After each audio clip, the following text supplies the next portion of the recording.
Right, hello everybody, welcome back to the channel. I'm about to spill the tea. Well, actually, it's not tea, it's coffee, and I'm not going to spill it. Well, kind of am. I don't know. It was a really awkward start. Didn't intend to start it like that. Basically, I want to talk about Sanditon Season 3. Because never have I more anticipated, never have I ever anticipated a new season of a period drama more and been so disappointed. And that's saying a lot because, you know, I've aired on here my views on Bridgerton, and to say that this disappointed me more than Bridgerton is quite a feat. But honestly, I was really looking forward to this season of Sanditon, and in some ways it delivered, but in many ways it didn't. So this video is going to be me talking about my thoughts on the new season and the last season of Sanditon. So if you have not yet caught up on Sanditon, and I know that if you're one of my viewers who lives in the US, you will have seen this way before us, because in the US, I think you got it like months, if not a year before we got it, which makes me salty considering that it's a British period drama that was filmed in England. But anyway, you will already know what happened. But for those of us who are in the UK, we have only just really in the last week or two got access to Sanditon Season 3. And so this feels all very fresh for us. And so I wanted to do a reaction relatively quickly. I binge watched Sanditon, but to be honest, that wasn't because I couldn't keep away from it like it is with other period dramas that I watch. This felt more of a slog, and I'm going to go into why in a minute, but it really did feel like more of a slog to get through than any of the other period dramas that I've watched recently. So let's get into it. I'm going to divide this video up into 3 parts, I think. I need to get my document up actually. So I'm going to separate this video into 3 different segments. The first segment is going to be about the storyline, kind of how I feel like it worked, how it didn't work, and we're going to discuss that. The second is going to be about the production, so things like the setting, the costumes, the general production quality. And the third section is going to be about kind of the overall need for Sanditon, I suppose, and a little bit of an evaluation overall. Did we need a season 3? Do we feel like it's ending at the right time? Do we need a season 4? How does this sit within what I would call the canon of period dramas? So those are the 3 sections. I am going to try and keep this relatively short. However, the full version is going to be available on my Patreon because, yes, I have patrons now. I'm so excited. Thank you so much to those people who have signed up to become a patron of my channel on Patreon, and you can join via the link in my description box. So now my patrons are going to get the full version of this video, and they'll get various other kind of bonus videos, other benefits and things like that. It's going to be, I haven't really set out the benefits on a monthly or weekly basis, but safe to say that you will be getting more content over there than you would just get if you were on my YouTube channel. That being said, I'm going to continue producing content on my YouTube channel, and I've got so much exciting stuff coming up over the next few months. Honestly, I'm so excited. So anyway, that's not about today. For now, we're going to very much just focus on a little bit of a reaction, raw, kind of emotional response, I suppose, to Sanditon Season 3. Now, I have literally finished episode 6 this afternoon, so I do want to say that my reactions are going to be quite raw, quite honest, quite open, and actually after my experience of the show has mellowed out a little bit, they may change. I also just wanted to say that obviously we are going to be talking about plot. We're going to be talking about what happens in season 3 of Sanditon. So if you have not watched the show yet, stop watching this video now. You have been warned. There will be spoilers in this video. And if you don't want to be spoiled in terms of what happens in season 3, then don't watch. Please don't watch. But if you have watched and you are feeling a bit salty about this as well, or maybe you absolutely bloody loved it, in which case I'm probably going to really annoy you. But anyway, let's get into it. Let's talk about Sanditon Season 3 and what I liked and probably more what I didn't like. So I think one of the things I really liked the most about the script, the kind of storyline throughout the entire season, were how many interweaving romance storylines there were. It didn't just focus on Charlotte and Mr. Colburn, and I think that was a really good decision to do because, to be honest, each one of those romantic storylines on their own is really weak. And so you need more than one romantic storyline just to kind of give a bit of, I suppose, narrative depth to the show. I mean, the whole Charlotte and Colburn was obvious. I mean, that was written on the, what is it, written on the ceiling? Written on the wall? I can't remember what the saying is. Anyway, it was really bloody obvious what was going to happen. Even before the show came out, I was like, well, they're obviously going to end up together. That's obviously going to happen because A, it's a Regency drama, it's a period drama. Everybody always ends up with who they're supposed to end up with by the end of the show or the film or the season. So I think if they'd have just gone for that being like the main storyline, I think it would have got even more boring than it did in this. So I was really happy to see the other storylines. I loved the older characters' storylines in this, particularly Lady Denham and Mr. Price, and the German doctor and the pastor's sister, and I can't remember their names now, but their storyline as well, although that was a bit cheesy. I mean, the whole, Fräulein. But I did love their little kind of romance that went on, and I thought that was really sweet. I think I liked the fact that the storyline addressed women throughout their ages. I suppose it explored female agency and the ability for women to make choices about their life throughout their lives, no matter what age they are. And I wonder if they slightly stole that a little bit from Queen Charlotte, or whether it was coincidental that they both did the same thing. But in Queen Charlotte, there was very much those kind of older narratives about women. There were Lady Bridgerton and, oh God, this is when I have to try and remember all the names from many period dramas. Anyway, Lady Bridgerton's talking about her reawakening and reblooming her garden, and that kind of thing. And it was about female sexuality in older age. And I thought that was beautifully done in in Queen Charlotte. And I could see elements of that in this, especially with Lady Denham and Mr. Price's story.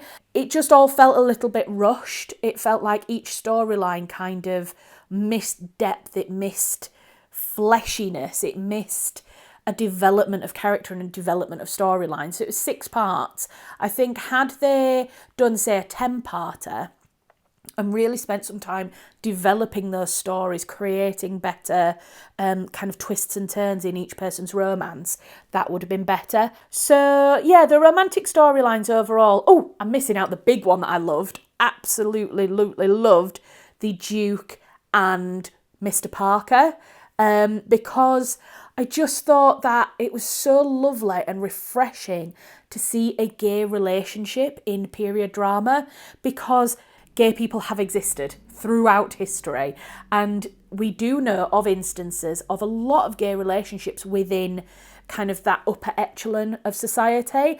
And there's actually a really wonderful content creator called The Gay Aristo. He's called Mock, and he creates some really beautiful content about talking about gay relationships and the LGBTQ community within the country house and within kind of period dramas and history, and so I would really recommend checking out his channel. He's got a YouTube channel, he's got an Instagram. I've watched quite a few of his videos, and I'm also aware of a few stories of my own having written about them. You know, we've got people like Anne Lister, but actually a lot of the narratives at the moment do very much focus on the women. People like Anne Lister, the ladies of Llangollen who didn't marry and who were in a relationship together. But there's not really much discussion about male gay relationships. And so I was really pleased to see that that was explored within this. But again, it was very surface level. I felt like it could have really dived deeper into that. And I think the whole, I was glad to see it. I just think it could have been developed more, and it could have been, it just could have been better. Not to say that what they did was bad, but I just would have liked to have seen a little bit more of that narrative development in their storyline. Oh God, we're already at 22 minutes. So the one storyline that really did not make any sense to me was Tom Parker's story. I just could not get my head around why they'd bothered to turn Tom into this horrible husband who didn't respect his wife and who had become really fixated on building a hotel, which then for some reason just kind of disappears in the middle of the season. I just thought it was really bizarre. And bearing in mind that we have quite a lot of multi-layered romantic stories happening in this TV show anyway, I just didn't feel like we needed another story of Tom Parker. Like, we've seen in the previous 2 seasons his schemes for developing Sanditon, and I feel like he kind of could have just, like, I'm not saying get rid of the idea for the school and the hotel, and I know obviously we need that in order to get to the point where he upgrades the villagers' cottages and things later on in the season, but it just felt like the whole bit of him having this kind of marital tussle with his wife really wasn't necessary. And then for her to become gravely ill, I was just like, here we go again, another page out of the playbook of how to write a period drama. Let's have the wife get gravely ill, and then the husband realises what an arse he's been, and suddenly he realises how much he loved her all along, and all is forgotten and forgiven. I was just like, really? Really? Come on. And it was just like, the only thing now that will save Mrs. Parker is a miracle. Well, of course we know she's going to get that miracle, isn't she? It was just very contrived, and I just thought it was a little bit lazy in terms of the writing and not really needed. Like, they could have been this amazing, quite modern relationship that worked on business and life together as a couple. There are historic examples of women really becoming part and parcel of their husbands' businesses historically. And so there's no reason why they couldn't have written that for her, that they maybe worked on it together. And Tom Parker is known as a character for becoming a little bit obsessed. And so there could have been a little bit of tussle of him being like, we have to do a hotel, and her being like, no, we have to look after the community. But that could have been explored so much more interestingly than how they went about it in the end. So coming back to the poor villagers of Sanditon, who are basically completely and utterly invisible throughout this show, except when it's necessary to roll them out for the storyline. So one of the things that I really noticed was when they did the opera, or the, what was it called, the recital on the beach with the opera singer who came up. They were all the rich members of Sanditon were on the beach and everybody was sat together, and then there was nobody else. It was just like empty Sanditon beaches. And it's like they kept going on about how much, Sanditon needs its community.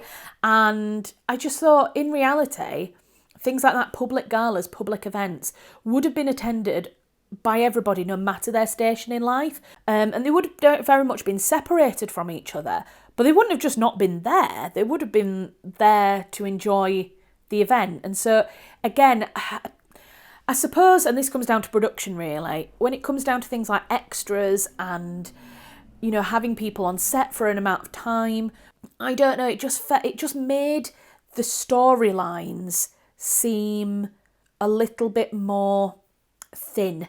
It made the whole world of Sanditon seem quite thin because certain people were only kind of wheeled out for certain storylines, and then it was like, oh, let's go back to pretending that the poor people of Sanditon don't exist, or until we need to bring you in and use you as some kind of saviour story for the richer people in the village. It's just a bit like, oh, God, come on. So the very last thing, and I'm going to come on to the next thing soon because I've been talking for quite a while already. Future Charlotte, you are going to have fun editing this. Oh, God.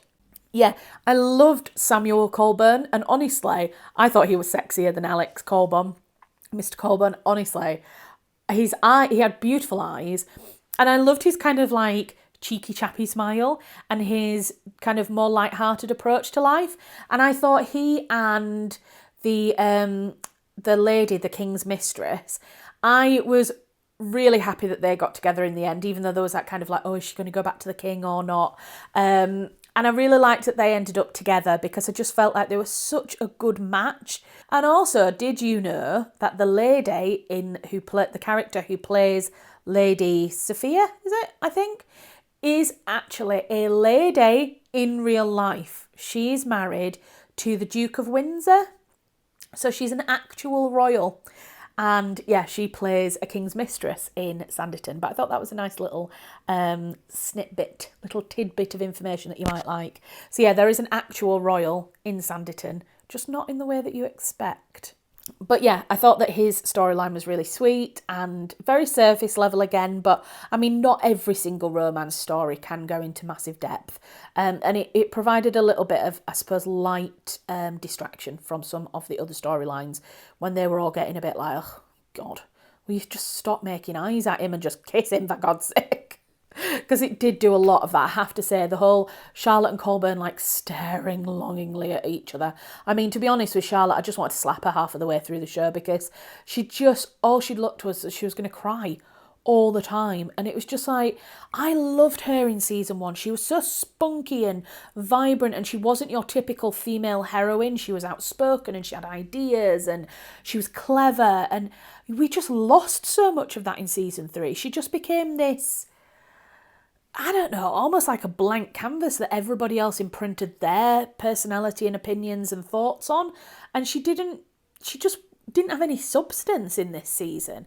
And yeah, she was just a bit annoying at some points. But I mean, I am glad that all ended up well in the end for them. So I think I've whittled on about the storyline enough now. But I'm going to move on now to the production. And this is going to be a much shorter section than the storyline, but I just wanted to talk a little bit about the production, the sets, the costumes, that kind of thing. So I think my biggest bugbear with Sanditon, and it's hard to call it a bugbear because I do understand why they have to do it this way, but my kind of big bugbear is the fact that it's always on a set. And the thing is, so many shows and so many TV films and this, that and the other are on sets. Think about any like science fiction film that you've seen ever. They're all filmed on sets, but they're done so well that you can't tell it's a set. And it was so obvious that it was a set that I completely failed to fall into the world. Now, this isn't new to season 3. I have felt this way all the way through Sanditon, is that it just so obviously feels like a set. And I don't know whether it's because everything's a bit too clean. I don't know whether it was the lighting. It just made it too obvious. It was just too obvious. There was one point when Samuel Colburn and the lady were walking down the street, and you could see that curtains in a room in one of the houses were basically just paper shapes made to look like, you know, stereotypical curtains at the window. And I thought, they're not even real curtains. That's just set dressing. And I don't want to be able to sit here saying that looks like a set. That is quite obviously a set dressing.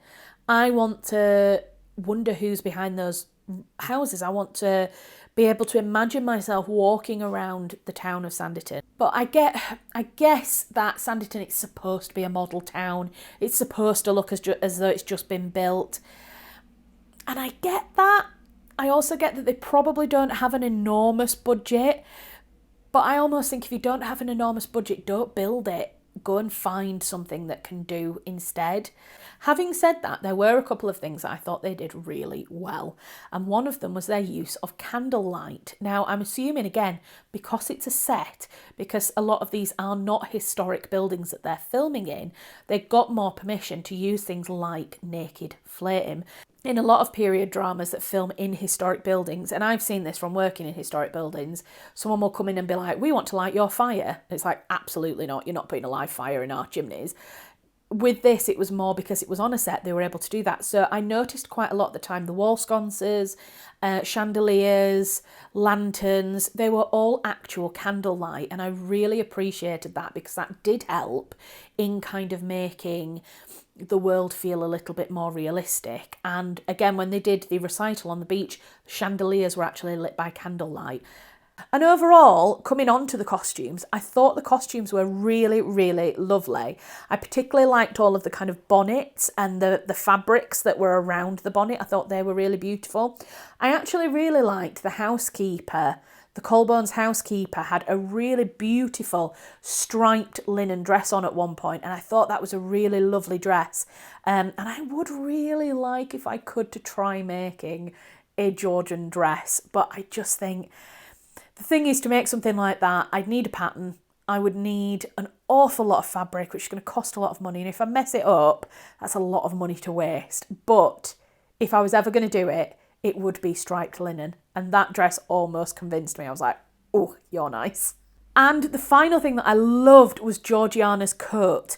At the moment when her mother turns up and Mrs. Parker brings her mother to the tea room, and then Georgiana says, I must leave. And she comes out and she's got a bottle green coat with some faux fur, but although historically in the period it would have been real fur, kind of collar, and it was absolutely beautiful. I mean, it didn't really make sense for the time of year because it's supposed to be the summer, but anyway, it was a beautiful coat, and it was one of those that actually made me stop, pause and look at it. I was like, oh, now if I could make that, I'd be happy. But having only made an apron so far in my historical costuming career, if we're going to say that, I really don't think I can start with a coat, an actual tailored garment for the next thing that I make. However, I would love to make something like that with faux fur. I do not endorse real fur, but I also don't endorse plastic, so anyway, I thought that was really beautiful. So yeah, I think that they were lovely. Obviously, I'm not a historical costumier. I don't know that much about historical costumes other than what I've learned from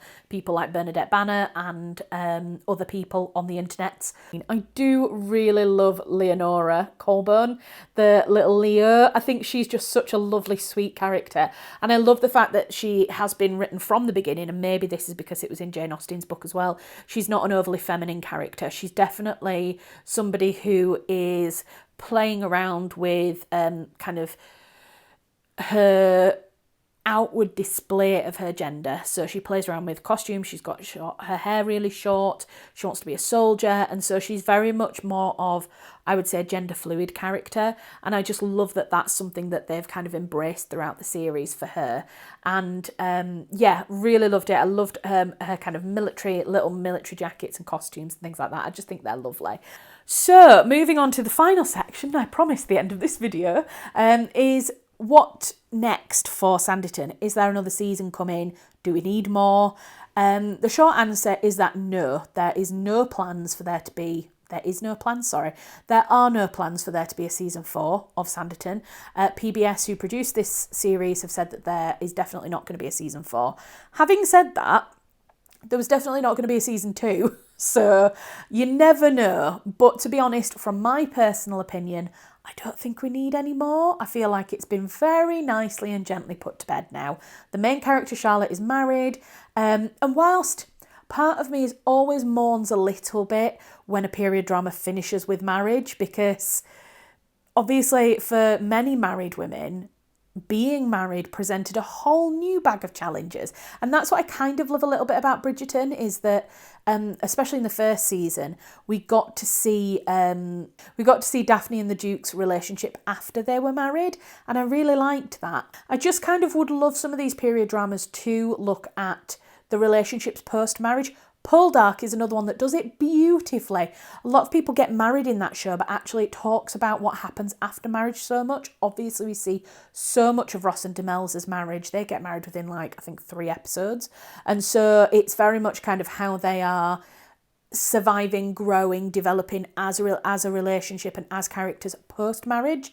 And I would like to see that. So if somebody came around and said, I'm going to do a season 4, let's say ITV picks it back up, or Netflix or another production company picks it up and says, we're going to do a season 4, but it's going to look at post-romance, I suppose, which is a bit sad because that means that I'm suggesting that romance finishes at marriage. I'm not. But I suppose post-wooing, post-courtship, okay, then I would like that. I would like to see a period drama that looks at post-courtship. It would have to be very, very, very good to make me want to watch another season. However, if I could find out a little bit more about what's involved, which is obviously never going to happen, I'm literally just nobody from Yorkshire. If I found out that it was going to be more like that, then I would potentially watch it. But I don't think it's really needed. Would like to see period dramas in other places first, which leads me on to what next. So we've got Bridgerton will be coming back at some point. I know that the Gilded Age, the next season of the Gilded Age, is ready to come out, I think within the next couple of months. So we've got the Gilded Age, I think we've got Bridgerton, and there's a couple of things that are already out that I haven't had a chance to watch yet. I think I'm really excited for Charlotte to come out. I think that's really exciting because we're going to have obviously another completely different time in history, but that's obviously going to be much more of kind of the murder mystery type series. It's going to be really interesting to see how they craft the world. You know, if you've watched that video, you know that I have many reservations. And for goodness sake, if Tudor London looks like a set, I'm going to be devastated. I mean, they are obviously going to have to do some things on a set, but I hope the sets are good. I really hope the sets are good for that. I have high hopes and high expectations, but we will see. So I think I'm going to leave that there. Overall, if I had to score this season out of 10, I think I'd probably give it a 4, which is not great, is it? There were some things that I would give much lower for and some things that I would probably go a bit higher, but I think overall I'm going to have to give it about a 4 out of 10. Not the best, but I'm glad that we've had a natural conclusion because I do like things that having an ending. It's nothing worse than getting invested in characters only for the show to be axed and never get any conclusions. I hate that. So I hope you liked this. I know it was a little bit rambly, but a lot of my period drama reaction videos do tend to be a little bit like this. I just kind of talk about my feelings about these shows. If you have enjoyed this, would like to hear more of my thoughts, then please do consider joining me on Patreon. If there are any upcoming period dramas that you would like me to review, or if there's any period dramas that have been out for ages and I haven't done a review on them, then tell me about them and I will watch them and I will do a review of them for you. So yes, I hope you've watched this. If you've watched this far, put a, what emoji shall we say for the comments, hey? Well, Stanley's just walked into the room, so let's do a cat. If you have watched this far, put a cat emoji into the comments and I will know that you've got this far. All right, guys, thank you very much for watching. I will see you in my next video. Take care and I'll see you soon. Bye.